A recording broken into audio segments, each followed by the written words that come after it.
Та бүхэнд өнөөдрийн мэндийг хүргэе. Өнөөдрийнхөө хичээлээр Python програмчлалын хэлэн дээр 2 тооны нийлбэрийг хэрхэн олох талаар заая. За инхийн тулд бид нар Python-ийнхаа шинэ файлыг нээгээд тухайн 2 тоогоо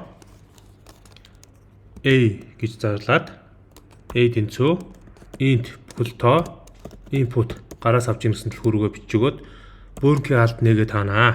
За үүнийхээ дараа 2 дугаар мөрөн дээр нь b тоогоо гараас авахын тулд integer буюу бүхэл тоо хэлбэрээр зарлаад input буюу оролтын функц болгож гоё хаалтаа нэгээд 2 тооны нийлбэрийг олохын тулд бид нэр эхлээд a өвсгчийг зарлах хэрэгтэй.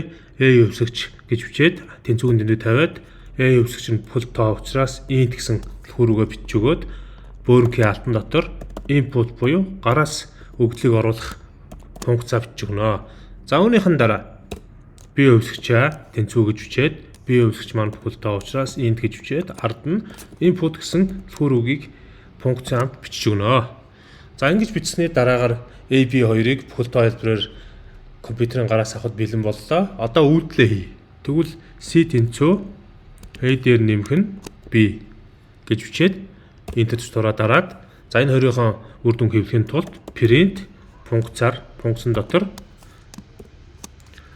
давхар ажилтан дотор C тэнцүү A дээр нэмэх нь B гэж бичээд тодорхойлох цэгээ тавьчихна. За ингээд хашлтны гадна таслаа тавиад C-ийн хувьсгч байгаа утгыг бичээд өгнө.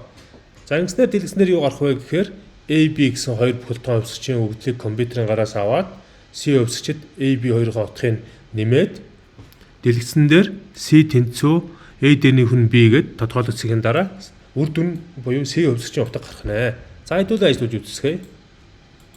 A-ийн утгыг 45 гэж өгье. B-ийн утгыг 99 гэж өгье. За энтэд дарлаа.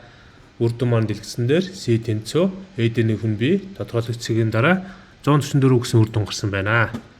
Анхаарал хандуулсан залуустаа баярлалаа. Про хийжээ сувга subscribe хийж дагаарай.